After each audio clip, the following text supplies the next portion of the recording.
Story number one. One of my best friends, Repeat Buddy, and I had this shared curse. Neither of us could sleep. We both had pretty bad insomnia, and since we knew the other would probably be awake, we had this habit of texting each other at 1 or 2 a.m. just to kill time. Most of the time, those late-night conversations led to us driving around town, talking about whatever random thing came to mind, movies we'd watched recently, weird high school stories, or songs playing on the radio. One particular night, we found ourselves bored as hell, with nothing better to do. After aimlessly cruising through familiar parts of town, we decided to take a detour toward the edge of the city. There was a new subdivision out there, a couple of miles east off the main highway, where developers were cranking out those cookie-cutter neighborhoods. You know the type. Every house looks like a slightly different shade of beige, brown, or dull gray. Even the street names blend together, something like Willow Oak or Pine Meadows. It wasn't a place either of us had been before, so we figured, why not? It sounded like an easy way to kill some time. We turned off the highway and rolled into the subdivision, immediately noticing something strange. There were no streetlights. Usually these new developments were lit up like Christmas, every driveway lined with lamps, every corner glowing with fresh, bright LEDs. But this place? Pitch black. It was unsettling. We drove a little farther in, thinking maybe the streetlights hadn't been installed yet. The deeper we went, the more things felt off. The houses were silent, no porch lights on, no signs of life. Just rows of dark homes, shadows stretching across the streets. Then we rounded a corner, and that's when things got really weird. Scattered across the front yards of nearly every house on the block were people. Dozens of them just standing there, not moving, not talking, not doing anything. They were spread out across their lawns, facing different directions, some looking toward the street, others facing their houses or staring off into the darkness. It had to be at least 75% of the houses on that block with people standing outside like that. It was 2 a.m. There was no reason for them to be out there at that hour, and certainly no reason for everyone to be standing so still, like they were waiting for something. The weirdest part? None of them seemed to be interacting with each other. They weren't gathered in groups or huddled together chatting. It was like each person had come outside alone and planted themselves in place, unmoving.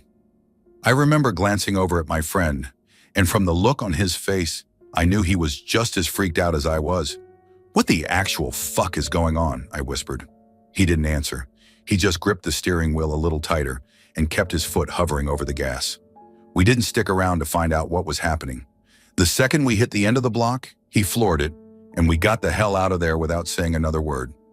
Neither of us spoke until we were a good mile away, back on the main highway, with the familiar streetlights and gas stations glowing in the distance. Even then, it took a minute to break the silence. "Did we really just see that?" I finally asked, still trying to make sense of what had happened. "Yeah," he said quietly, keeping his eyes on the road. "We did." We tried to laugh it off. Maybe it was some weird neighborhood thing, or maybe they were all part of some group that liked stargazing. But deep down, neither of us believed that. There was something about the way they stood there, completely still and silent, that didn't feel right. Over the next few days, I couldn't stop thinking about that night. It gnawed at me, like an itch I couldn't scratch. I even went back to the subdivision a couple of times during the day, just to see if there was anything unusual about the place. But every time I went back, it looked completely normal. Just another quiet neighborhood with well-manicured lawns, parked cars, and kids' bikes lying in driveways. Nothing about it seemed out of the ordinary, at least not in the daylight. I asked around, trying to see if anyone else had experienced anything weird out there, but nobody knew what I was talking about. It was like that strange night never even happened. Story number 2. This story involves my sister more than me, but I was there for enough of it that it still gives me chills to this day. It started on what seemed like a completely normal night.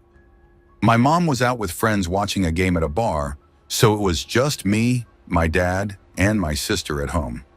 We decided to pass the evening with a funny movie, and by the time it ended, we were still laughing as we all headed to bed. I was wide awake in bed about 30 minutes later, reading a book. Our rooms were next to each other, and you could easily hear anyone moving around the house at night. The staircase leading downstairs was just around the corner from our doors, so I would have noticed if someone got up. While I was reading, I suddenly heard footsteps coming from the hallway downstairs. At first I figured it was my sister going to the kitchen for a drink, but I never heard her leave her room. The footsteps sounded heavier than hers, like someone walking with purpose. Then out of nowhere, the footsteps shifted into a full sprint, charging up the stairs toward our rooms. The sound was loud and deliberate, each step echoing off the walls as if someone was running directly at us. My heart started pounding, but I tried to stay calm, thinking maybe it was just my mom coming home and being weirdly loud for some reason. Since my bed had a view of the top of the stairs, I leaned forward slightly, expecting to see someone come up. But the footsteps reached the top and then stopped. Nobody was there. I stared at the empty hallway, frozen. My sister's door remained shut. My mind raced, trying to make sense of what I just heard. I stood up and peeked around the corner to get a better look, thinking maybe I'd missed something. But the stairwell was empty, completely silent, as if the sound had never happened. That's when I heard my sister scream. Her door burst open and she ran out, tears streaming down her face, gasping and pointing back into her room. The sheer panic in her expression was terrifying on its own. Without thinking, we both bolted straight to my dad's room. My dad was already awake, standing by his bed, startled by the commotion. He looked at us, concerned, and asked what was going on. My sister could barely get the words out between sobs. "There's a man! In my room!" she cried, pointing back down the hall. My dad didn't hesitate. He grabbed the hallway light switch and flicked it on, then rushed into her room. My sister and I stayed behind him, clutching each other as he threw on every light, checking every corner. He pulled open the closet, checked behind furniture, even looked under the bed, but there was no one there. He came to my room next, flicking on the lights and searching through everything, just to be sure. Again, nothing. He decided to check the rest of the house with us trailing right behind him. Every room, every hallway, every closet, empty. My dad turned on every light in the house as we walked through it one by one. He even opened the front door to check outside, but there was no sign of anyone. Confused and a little on edge, he grabbed his phone and called my mom to see if she had come home earlier without us knowing. But when she answered, we could hear the loud chatter of a bar in the background. She told us she was still with her friends and hadn't been home at all. That night, none of us wanted to sleep alone. We all stayed in my dad's room, crammed together under the covers. My sister was still shaken, and to be honest, so was I. The sound of those footsteps running up the stairs kept playing in my head, over and over. And the look of pure terror on my sister's face was something I wouldn't forget for a long time. But that was just the beginning. Over the next 7 years, my sister woke up screaming on multiple occasions, claiming the same man was in her room. She described him every time, a tall figure standing silently in the corner, wearing a long coat and a hat. She said he never moved, just stood there watching her. It didn't happen every night, but when it did, the fear in her voice was always the same. My dad would search the room each time, and every time he found nothing. It was like this figure appeared just long enough to terrify her, and then vanished without a trace. Even though I never saw him myself, I always felt uneasy after those nights. I could see how deeply it scared her. This wasn't just a kid's imagination running wild. Whatever she was seeing, it was real enough to make her bolt from her bed in tears, more times than I can count. Story number 3. When I was about 15, I had something happen that I still can't explain to this day. It was a regular school night, and I had gone to bed at the usual time, probably around 10 or 11 p.m. Nothing strange or unusual about the day. I wasn't sick or particularly stressed. It was just a normal night, or at least it was supposed to be. Sometime later, I woke up out of a dead sleep. I remember feeling wide awake, not groggy like you normally do in the middle of the night. My room was dark except for the dim light from the clock on my nightstand, which read 1:30 a.m. For some reason, I had this restless feeling, like I needed to get up. I wasn't sure why, but I decided to make some tea and try to relax enough to fall back asleep. The kitchen was connected to the dining room in our house. The two rooms flowed into each other, with the kitchen raised slightly higher than the dining room, which was down a single step. Both rooms had sliding glass doors and large windows that faced the backyard. They were all lined up along the same wall, giving a clear view of the yard at night. There were no curtains, just a few thin blinds that never really closed all the way, leaving a lot of the outside visible. I got out of bed, quietly made my way to the kitchen, and left the lights off as I walked across the room. It wasn't uncommon for me to move around in the dark. I knew the layout of the house well enough, and something about turning the lights on in the middle of the night always felt like too much effort. The tea corner, the place where we kept the kettle, tea bags, and mugs, was tucked against the wall opposite the sliding doors and windows. When I reached the tea corner, I suddenly froze. Out of nowhere, I felt it, a heavy, gut-wrenching sensation that someone was watching me from outside, the kind of feeling that makes every hair on your body stand on end. It was like I had walked right into someone's line of sight, and they were still standing there, just outside the glass, watching. I didn't hear anything.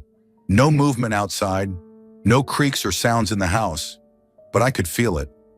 My whole body went rigid, and for some reason, I didn't dare move. I stood there, barely breathing, with my back to the tea corner and my eyes locked on the dark windows and sliding doors. I couldn't see anything through the glass, just the faint reflection of the kitchen and the black expanse of the backyard beyond. But I knew someone was out there. I couldn't explain it, and I still can't, but it felt like whoever or whatever was watching me could see me perfectly, even though I couldn't see them. So I stood there frozen in place, as if staying perfectly still would somehow make me invisible. My heart was racing, but my body refused to move. I just stared at those windows, trying to convince myself that it was nothing, that I was just imagining it. It couldn't have been more than a minute or two. At least that's what it felt like. But eventually the sensation began to lift, like a weight slowly being pulled off my shoulders. I didn't want to stay there any longer than necessary, so I gave up on the idea of making tea and quietly slipped back to my room. When I got back into bed, I glanced at the clock again, and that's when the real confusion set in. The clock didn't read 1:30 a.m. anymore. It read 5 a.m. I sat there blinking at the clock, trying to wrap my head around what I was seeing. It made no sense. I had only gone to the kitchen a few minutes ago, at most, but somehow 3.5 hours had passed. I had no memory of standing there for that long. No blank spots, no gaps. It felt like I had been in the kitchen for a minute, maybe two. But the clock told a completely different story. The weirdest part was that the rest of the house was quiet and unchanged. Nobody else had gotten up, and nothing had happened while I was in the kitchen. It was just empty, like time had skipped forward without me noticing. The next morning, I told my mom about it. She listened patiently, but I could tell she didn't believe me. She said, "You probably just lost track of time, or maybe you dreamed it." I knew that wasn't the case, though. It was too real, too vivid. I remembered every second of being in that kitchen, the weight of that feeling, the stillness of the air. When I pushed back a little, telling her how strange the experience felt, she just shrugged. "I never felt anything bad in this house," she said, brushing it off. And honestly, I didn't either, except for that night. I had lived in that house for years, and it had always felt normal, even comforting. But for those few minutes or hours in the kitchen, something was off. Something I couldn't see but could feel watching me through those windows. To this day, my mom insists it was nothing, but I know what I felt that night, and it wasn't nothing. Story 4. A few years back, I was hiking through the Rockies alone. It was one of those dumb decisions I regretted halfway through, but I'd already committed. I was out there in the middle of nowhere, far from the nearest town, Jasper, Alberta, and enjoying the solitude until things took a turn for the worse. Somewhere along the trail, I managed to tear a muscle on the side of my foot. I have no idea how I did it. Maybe stepped wrong or landed on an uneven patch of rock. But whatever happened, I felt a sharp pain shoot through my foot, and suddenly I was hobbling. I still had a long way to go, and the realization hit me hard. I was completely alone, far from help, and injured. Not a great situation. I started limping my way back toward town, trying to keep calm and move as fast as I could. But with every step, the pain got worse. It didn't take long for that "what the hell am I going to do" feeling to settle in. There was no cell service out here. No one knew exactly where I was, and I had miles to cover before I could even think about finding help. As I was hobbling along, trying to ignore the pain and keep moving, I noticed something up ahead. Something big and white sitting quietly just off the trail. At first I thought maybe I was imagining it, but no, it was definitely real. A bear. Not just any bear though. It was pure white. I later found out they're called spirit bears, and while they're rare, they do exist. But in that moment all I could think was, I'm about to die. There I was, injured and defenseless, and now I was face to face with a bear. I thought, this is it. I'm going to get mauled by a bear, and no one even knows I'm out here. The bear just sat there though. It didn't charge, didn't growl, didn't even seem particularly interested in me. It was just watching. Occasionally it would paw at the dirt in front of it, like it was pointing or trying to tell me something. The direction it pawed toward was the same direction I needed to go, back toward town. I kept moving, limping along as best as I could, keeping one eye on the bear the whole time. It didn't follow me, didn't make any moves toward me. It just sat there, watching. Even though it didn't attack, I felt a deep, primal fear settle in my chest. There was something unsettling about the way it just watched me, like it knew something I didn't. I kept limping down the trail, trying to get as much distance between us as possible, but the whole time I could feel its gaze on my back. And then, just when I thought things couldn't get any weirder, I saw movement out of the corner of my eye. I turned my head, and there, just off the trail, was a wolf. My heart nearly stopped. First a bear, and now a wolf. I was convinced the universe was out to get me that day. The weirdest part, though? The wolf was limping too, on the exact same foot I had injured. It moved slowly, with a slight stumble, mirroring my own awkward gait almost perfectly. It made eye contact with me for a brief moment, its golden eyes locking onto mine. I swear it gave me this look, like it was sizing me up. For a split second I thought, this is it. The wolf's going to finish the job the bear didn't start. But just like the bear, the wolf didn't seem interested in me at all. It gave me one last glance, then limped off down the trail, continuing on its way like I was nothing more than an afterthought. I stood there for a moment, stunned. My brain couldn't make sense of it. Two predators, one a rare white bear, the other a wolf, and both of them had crossed my path without showing the slightest interest in attacking me. The wolf even seemed to mirror my injury, as if it knew exactly what I was going through. I kept going, pushing through the pain, half expecting some other wild animal to show up next. But nothing else happened. After what felt like an eternity, I made it back to Jasper. I never saw the bear or the wolf again, and I didn't stick around long enough to wonder what they were really doing out there. Everybody told me that they think I made it up or that my injury was making me hallucinate, but I am certain that it was real, and I guess the moral of the story is that I was too pathetic even for the wildlife to bother with. Either way, it was the most surreal, terrifying experience of my life. Story number 5. I used to work the late shift at a convenience store. It was one of those tiny places where business slows to a crawl around 10:45 p.m., and by the time we close at midnight, it's dead quiet. Most nights I'd work alone. Just me, the counter, my phone, and the hum of the coolers. The store was small enough that I could see the front door easily from behind the counter, about 6 feet away, straight ahead and a bit to my left. Above the door, 2 small security monitors cycled through the different camera angles. They showed everything. The lot outside, just outside the front entrance, inside the store by the coolers, a shed out back, and so on. The feed had a slight delay, maybe a second or two, but I usually kept an eye on it. At night, with no customers coming in, those monitors were often my only connection to anything going on outside. That night, it was business as usual. 11 p.m. rolled around, and I was just zoning out, scrolling through my phone. It had been a quiet night, almost 20 minutes without anyone walking in, the kind of shift where you start counting down the minutes until you can lock the doors and go home. At some point, I glanced up at the security monitor. The camera was showing the lot, and it gave a partial view of the front entrance. You could usually see someone's back as they walked into the store. The feed wasn't super sharp, especially at night, but it was just clear enough to know when someone was coming through the door. As the angle of the lot cycled back on, I noticed something strange. There was a man entering the front door. I saw him from behind, a black guy, not very tall, wearing a leather jacket. He was holding a grocery bag in his right hand. Instinctively, I looked down at the front door, expecting to see him walk in, but there was nobody there.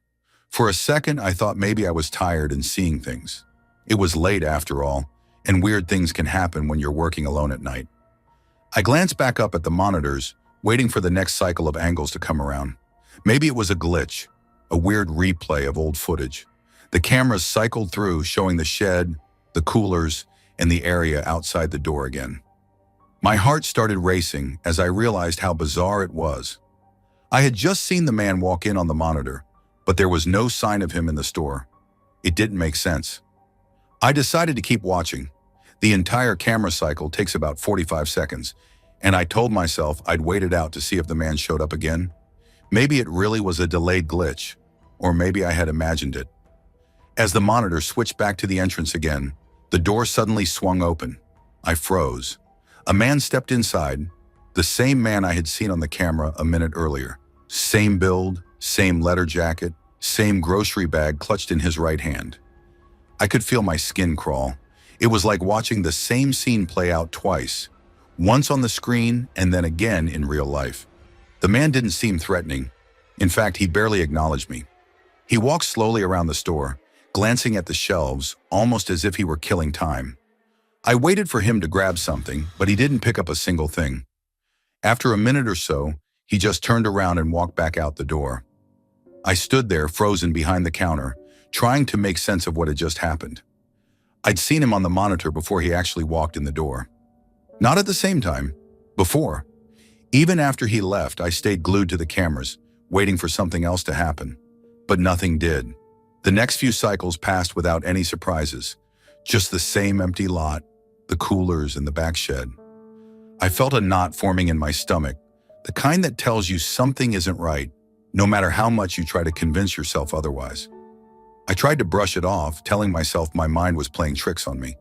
Maybe I was just tired, or maybe there really was a delay glitch I hadn't noticed before. But deep down, I knew something strange had happened. The weirdest part, the guy didn't buy anything. He just came in, wandered around for a minute, and left like it was no big deal. That stuck with me. If he was just a normal customer, why didn't he buy anything?